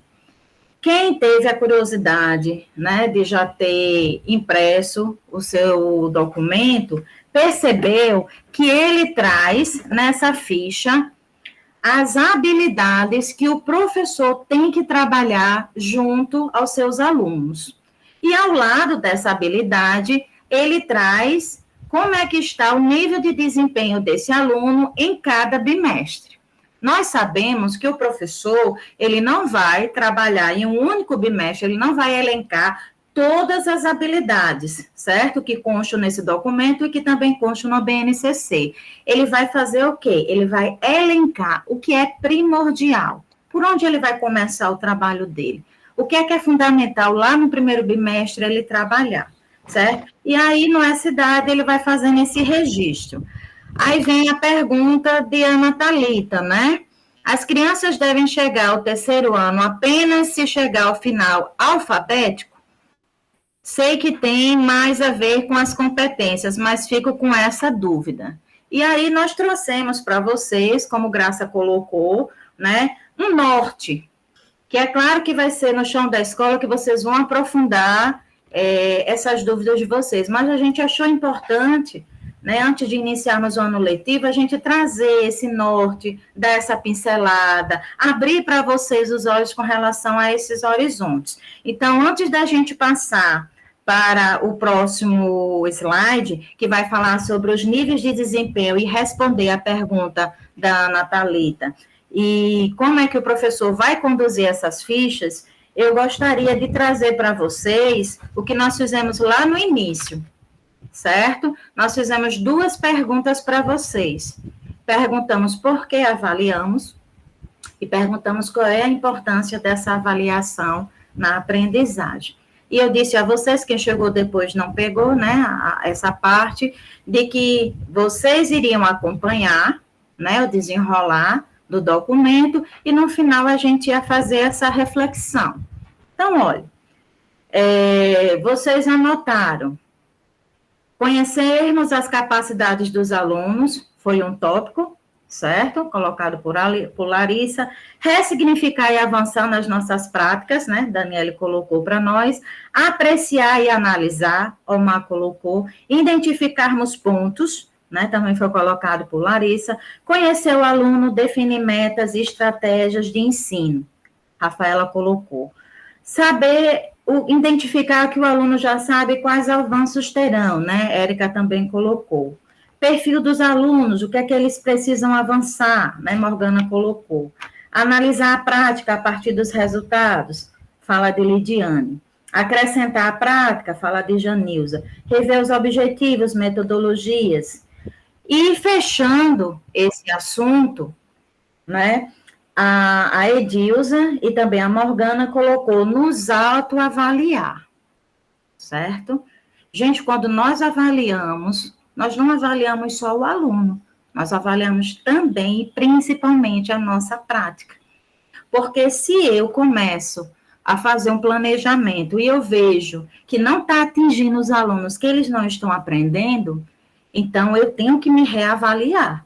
Eu posso persistir naquela prática, eu posso continuar desenvolvendo aquela metodologia ou aquele instrumento avaliativo, se ele não está atingindo meus alunos. Então, a avaliação, ela é uma coisa que também diz respeito a gente. Por isso que o início do nosso minicurso, lá no nosso título, né, a gente fez a questão de frisar essa questão da gente e do outro, né, dessa relação que tem entre professor e aluno.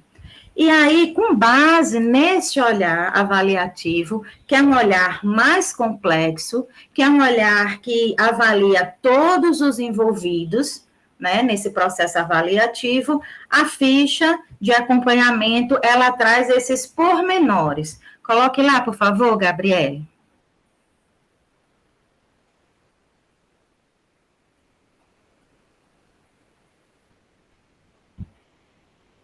Vamos lá, vamos rever.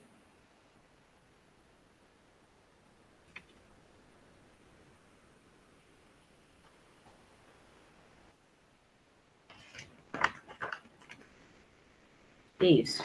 E aí, a gente revendo a ficha, por favor, pode passar. Nós trouxemos a ficha, mas ela é só um exemplo, né, do que está lá, porque a letra é pequena, eu tentei fazer o máximo possível uma letra maior, para que vocês pudessem visualizar, mas vocês vejam que aí tem as habilidades, certo?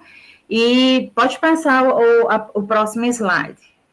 E aí vem, como é que eu vou avaliar esse aluno? O que é que eu vou levar em consideração? O que é que vai ser peso, né, nesse, como é que eu diria, na colocação desse resultado, né, como foi a pergunta da Ana.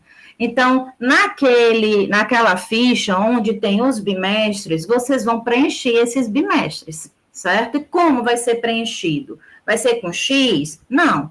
Vocês vão colocar o nível de desempenho daquele aluno durante aquele bimestre. Então, vou dar um exemplo bem claro. Eu estou trabalhando na minha turma de primeiro ano, que é importante eles conhecerem o alfabeto. Um exemplo.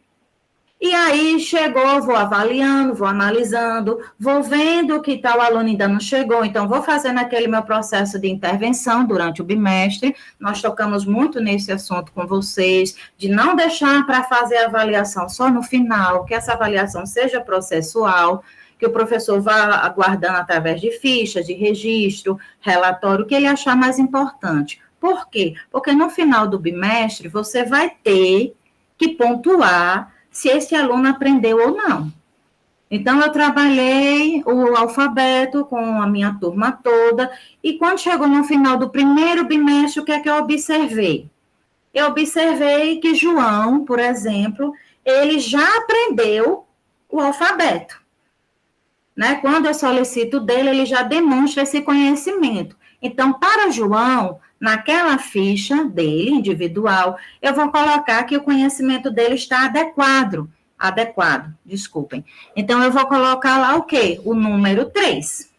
Ou seja, eu estou dizendo que João, durante o processo, né, do primeiro bimestre, que foi trabalhado essa habilidade, ele teve um aproveitamento de 60%. Ou teve um aproveitamento maior? Passe, por favor, adiante o slide, Gabriele. só para eu mostrar aqui para eles, que nós dividimos, para não ficar muito pequena a letra, né, para ficar uma visualização agradável. Então, avançado, certo? Pode voltar, por favor. Esses 2 slides a gente vai ficar um pouco nesse processo de vai e volta. Já Maria, eu observei que Maria, mesmo fazendo as intervenções, as atividades de recuperação, estando lá ao lado dela, apoiando, ela ainda não conseguiu se apropriar desse conhecimento, dessa habilidade. Então, para Maria, eu vou ter que colocar, né, o número 2. Então, veja a responsabilidade, por isso que é importante esse acompanhamento minucioso com esse aluno.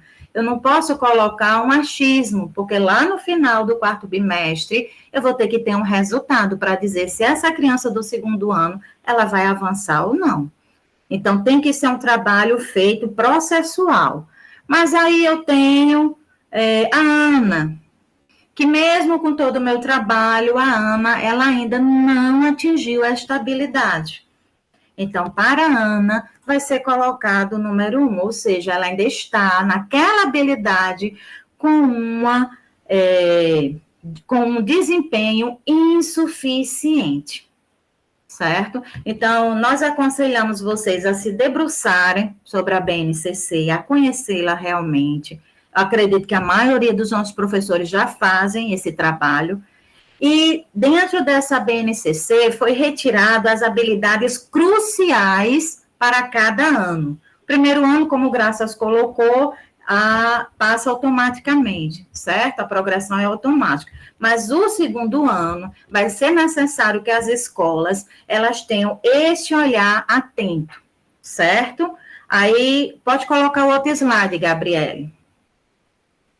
E aí vocês vão seguindo, certo? Analisando as habilidades, analisando como é que os alunos de vocês estão se saindo, o que é que eles já aprenderam, o que é que eles não aprenderam. Aquele aluno que teve um resultado insuficiente, vai ser necessário que o professor reveja seu planejamento, coloque nesse planejamento essa habilidade para, concomitante com as outras, ela continue a ser trabalhada. Porque esse aluno precisa avançar nesse conhecimento, certo? Aqui nós trazemos para vocês também, não, volte, por favor, eu ainda estou lá. O slide acho que passou direto. Isso. Aqui nós temos o 5º tópico de níveis de desempenho, certo? O que significa NO? NO significa não observado. Quando a habilidade não foi trabalhada nas atividades escolares e nem avaliada. Por que isso? Porque o professor, nós sabemos que o professor ele não vai trabalhar todas as habilidades no único bimestre. Ele vai elencar as habilidades dele, certo? E aí, o outro bimestre, ele vai retomar aquelas habilidades que ele viu que o desempenho não foi bom, não foi suficiente, e ele vai continuar trabalhando essas habilidades. Então, esse NO vai ser onde vocês vão registrar aquela habilidade que ainda não foi trabalhada. Um exemplo, estou lá na minha turma de 1º ano, tem a habilidade lá de que eu preciso trabalhar com eles a estrutura do texto, as narrativas, os gêneros textuais, eu estou dando um exemplo. Então, no caso, essa habilidade eu não vou iniciar o ano com ela, porque no meu planejamento eu acho que ela não é para este momento. Então, lá na minha ficha, eu vou colocar NO. Estou indicando, não é, cidade, que essa habilidade ela vai ser trabalhada no bimestre posterior, certo? A professora pediu para voltar o slide. No caso, é para voltar para esse primeiro, níveis de desempenho.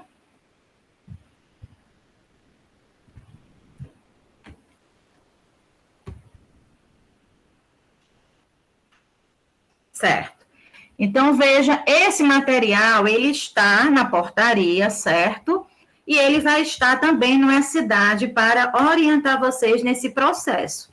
Então, essa ficha de avaliação, ela vai ser uma atividade onde o professor vai estar na ação, reflexão, ação.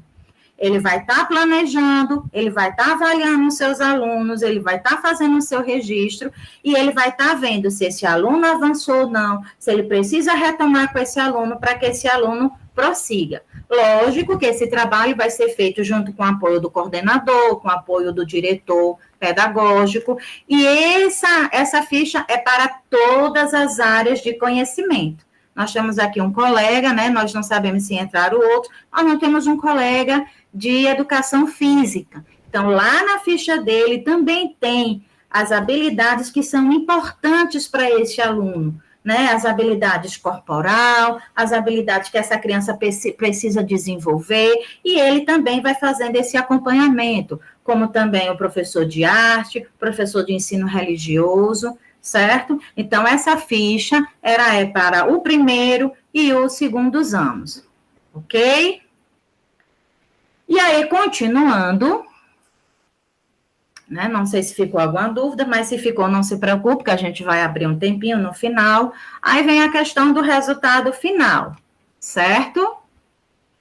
Aí, essa questão do resultado final, ela segue o mesmo padrão, né, que a gente já colocou para vocês, a questão de aprovado, reprovado, abandono ou transferência. Ressaltando que, no caso do segundo ano, este resultado, ele é referendado pelo conselho de classe, ou seja, toda a escola, ela é responsável pelo resultado desta criança. Se esta criança não atingiu as competências necessárias, ou seja, chegou lá, não tem o registro do mínimo possível, né, do 3, do 4, essa criança ela vai passar pelo conselho de classe. Uma coisa importante que nós já colocamos lá no início, mas possa ser que alguém tenha entrado depois. Esse conselho de classe não é para ser feito lá no final do ano, não, que não se tem mais jeito. Esse conselho de classe, ele foi instituído na portaria para ser feito bimestralmente. Então, chegou ao final do bimestre, o professor desenvolveu seu trabalho da melhor maneira possível, sentou no conselho e apresentou os resultados. A Ana ainda está insuficiente. O que é que nós vamos fazer para que Ana avance? Para quando chegar lá no final do ano, Ana não ser reprovada. Como é que vamos elaborar o nosso plano, né, de ação, o nosso planejamento, para que durante o meu processo, né, que eu estou ali dando aula, eu avance nas outras habilidades que os alunos precisam, mas que eu não esqueça e largue Ana lá atrás. A Ana não aprendeu o alfabeto, aí eu vou dar conta dos outros? Não. Ana é tão importante quanto os outros alunos que aprenderam. Então, Ana, ela vai continuar no progresso dela, o professor vai ter o planejamento, as atividades diferenciadas, para que Ana continue avançando. E aí, no segundo bimestre, se espera que o resultado de Ana não seja mais 1, mas seja o resultado 2 ou 3. Então, a importância dessas fichas é que tanto o gestor, coordenador, professor, eles vão acompanhando minuciosamente o avanço de cada aluno, porque cada aluno é importante, certo? Pode passar. E aqui a gente traz para vocês, né, o professor deve eleger quais as habilidades serão trabalhadas em cada bimestre, foi aquilo que eu já falei, né, observando que é necessário contemplar o trabalho e a avaliação de todas as habilidades contidas na ficha de avaliação até o final do ano letivo. Então, todas as habilidades que estão lá nas fichas, elas teriam que ser contempladas. Primeiro bimestre, ou no segundo, ou no terceiro, ou no quarto, ou se for uma habilidade que precise trabalhar em todos os bimestres, elas precisam ser contempladas. É necessário que no bimestre seguinte, o estudante seja reavaliado nas habilidades às quais, porventura, não tenha avançado um nível de aprendizagem adequado ou avançado. Lembra aquilo que eu falei? Isso daqui, gente, foi tirado da portaria, tá? Isso não é a nossa opinião, isso é o que está lá, na lei. Ou seja, o professor, ele tem que frisar isso. Não é colocar de qualquer jeito, não é fazer de qualquer jeito, mas é seguir, né, esse protocolo e procurar, da melhor maneira possível, trabalhar para que ocorra esses avanços. Aí aqui também diz, indica-se ao final de cada bimestre que o professor observe quais habilidades a maior parte da turma apresentou, dificuldades, a fim de orientar o planejamento do bimestre seguinte, certo? Então, aqui, fechando essa parte, que a gente vai abrir para vocês, a gente traz essa reflexão. Mãe, eu queria aprender a ler e escrever. Lá vem você com suas manias de grandeza. Então, é uma reflexão que a gente traz para vocês. A gente sabe que a avaliação ela é uma coisa fundamental no nosso processo, né? Nós buscamos, não foi, Graça, trazer da melhor maneira possível, mais leve possível essa reflexão para vocês.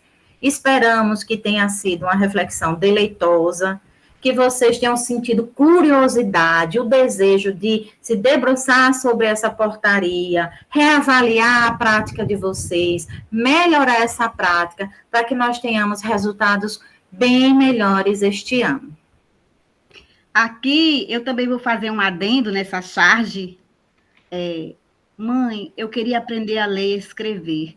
Lá vem você com as suas manias de grandezas. Então, gente, é uma brincadeira, né? A charge trabalha buscando risos, mas através desses risos, ela fala de problemas graves, né? Como no caso aqui, essa questão social. E como nós temos nossas crianças, né? Muitas são crianças da periferia, muitas são crianças pobres, mas uma coisa eu tenho certeza, que todas elas têm essa vontade, esse querer aprender, né? E que essas mães, mesmo na sua ignorância, né? Porque não tiveram também, como essa criança, a oportunidade, né? E agora a criança dela pode ter, né? Através da escola. Por isso a importância da escola na vida dessas crianças, né? A escola precisa estar atenta à sua função social, não é? Essas crianças que ela atende, né? Que são crianças da periferia, muitas vezes, então a escola precisa estar atenta a esses contextos, né? Buscando criar, oportunizar, vivenciar situações com essa criança para que ela eleve a sua autoestima, né? Para não ter a atitude dessa mãe, né? Não ser um ciclo vicioso, né? Dessa criança futuramente vai casar, vai gerar filhos, vai continuar naquela situação e perder, vamos dizer assim, o gosto pela vida, não acreditar que é capaz, que é possível, né? E vai acreditar, assim, na sua capacidade. E quem sabe uma das nossas crianças pode até ser um presidente da República, né? A gente não sabe.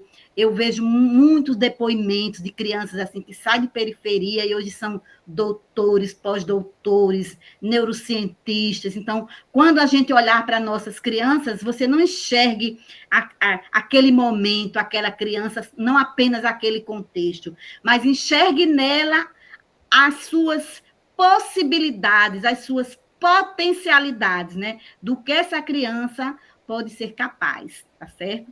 De crescer, de avançar.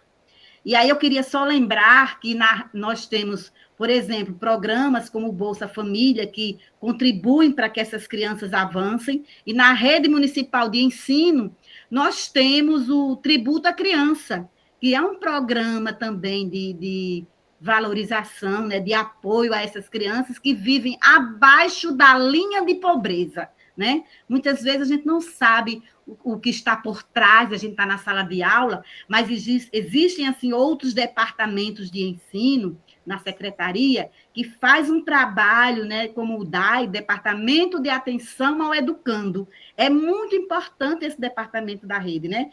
Nós temos o DGE, nós temos o Departamento de Ensino Fundamental e o DAI, né, Departamento de Atenção ao Educando, que dá essa assistência psicossocial, né, que acompanha o fardamento, que a questão da carteira de estudante e muitos outros aspectos importantes que ela trabalha, além desse também apoio, né, com as crianças que vivem abaixo da linha de pobreza.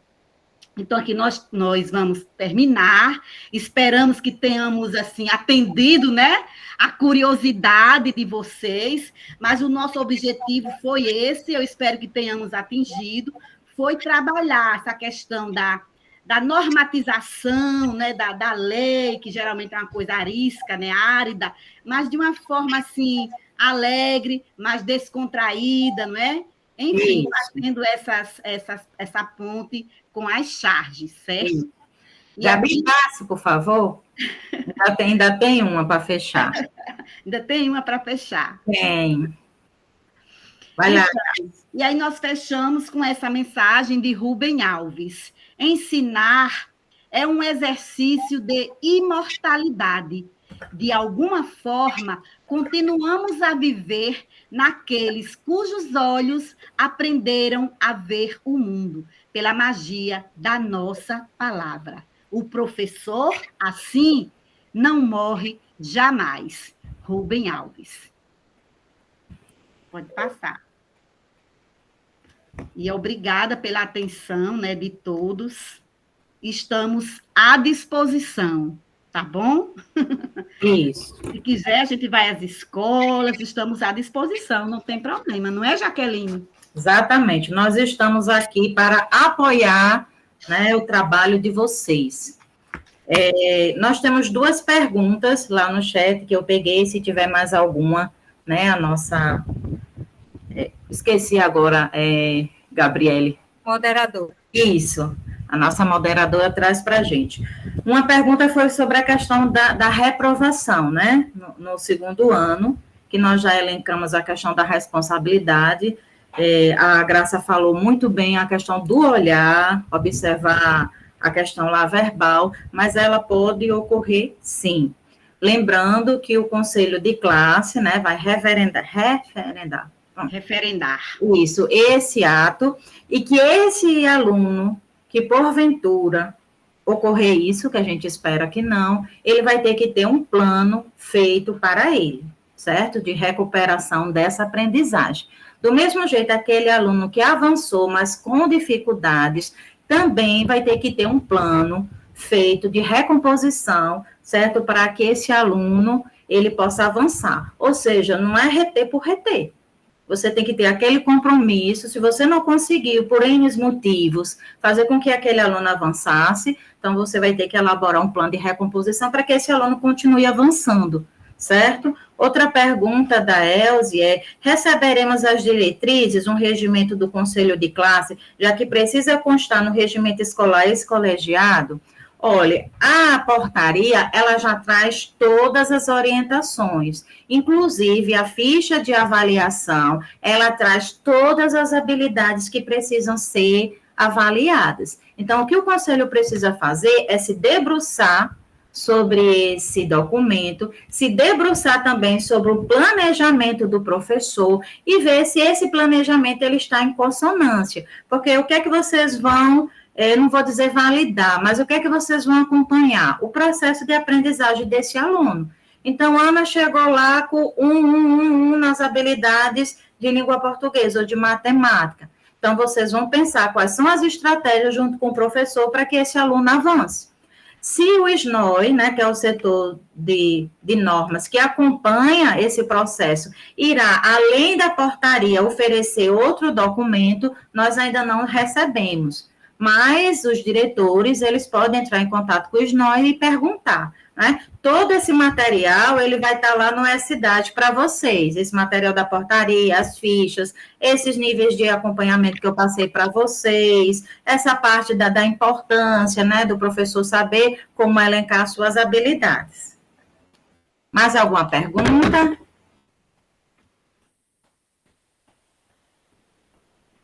Nenhuma? Tem mais alguma pergunta, Gabi? No chat? Pode falar ou não? Pode, claro que pode. Era isso que eu ia dizer. A Dilza disse que queria fazer uma pergunta final, quando pudesse abrir o microfone. Isso, agora o momento é de vocês. Pronto. Diante de toda explanação, para o aluno ser reprovado, ou por infrequência, ou por não ter conseguido as habilidades, que vai haver para isso esses conselhos de classe bimestralmente, eu fico pensando em questão à infrequência. Digamos que um aluno, no primeiro ano, a família teve N problemas, foi para um lugar, voltou, porque isso acontece, no chão da escola acontece, e termina, o aluno vai e volta umas 3 vezes, e passou um tempão sem frequentar a escola por esses motivos. No segundo ano, o aluno está estabilizado, ele frequenta normalmente, ele tem um aprendizado adequado, mas ele vai ser reprovado por causa das faltas do primeiro ano, depois que fizer toda aquela contagem, né? Aquela aritmética. Aí, diz assim, ele tem que ter 75% e também ter os níveis de aprendizagem. Aí fica a escola com esse dilema. Se o aluno está bem no campo das aprendizagens e não está na frequência, vem o conselho de classe, vem tudo, mas o documento diz que ele precisa ser reprovado. Depois vocês informaram que no ano seguinte, para o terceiro ano, a escola pode fazer uma reclassificação e nós pode até nos orientar. Então, se só pode fazer essa reclassificação no ano seguinte, não tem uma oportunidade desse aluno já ser aprovado mesmo com essa infrequência? Como a gente vai fazer isso? Dilza, essa situação, que são situações peculiares, né, tem um artigo, que eu acho que foi até a Graças que ela colocou, que é justamente de buscar, né, esses casos omissos, esses casos diferentes. A escola, ela é um mundo, né, gente? E assim... Artigo 18º. Isso, então, assim... Ótimo, então tem casos que você precisa realmente buscar as orientações lá da secretaria, dos órgãos responsáveis, para lhe nortear, porque você pode sim, né, em algumas situações, se a lei permitir, você fazer o avanço desse aluno. Então, aqui nesse momento, nós não temos como dar essa resposta para você, porque essas orientações é do setor lá, né, do DGE. Então, só fazer um adendo aqui. Pode fazer. Na sua própria fala, Dilza, você diz que o aluno ele tem competências para avançar, apenas estaria, vamos dizer assim, com um quantitativo de infrequências, né? E como eu falei anteriormente, não é da culpa da criança, né? Existe um responsável / irresponsável por trás dessa criança, né? Então, numa situação como essa, a escola, ela precisa usar o bom senso, né? E, na dúvida, ela decide o que for melhor para a criança. Num contexto desse, é melhor para ela a reprovação, né? E como é que eu vou usar o rigor da lei, né? Nós temos também que ser justos, né? Numa situação como essa. É nesse sentido. Isso, e uma coisa muito importante, olha aí como é bom o trabalho coletivo em equipe, né? A Marli Moura, ela disse que quanto ao regimento do conselho de classe, é só buscar lá no SPAGE, ou seja, nós temos sim um suporte para orientar, para favorecer o trabalho do professor na secretaria, certo? É só buscar nas fontes. Muito bom, obrigada aí, viu, Marli, pelo seu apoio. Maria José gostaria de saber se o registro na cidade dos primeiros e segundos anos serão apenas as fichas de acompanhamento. Sim, essa ficha de acompanhamento, ela não vem a ficha nua e crua, digamos assim. Ela vem também um espaço para o professor poder fazer as observações dele do que ele acha pertinente àquele aluno, certo? Mais alguma dúvida?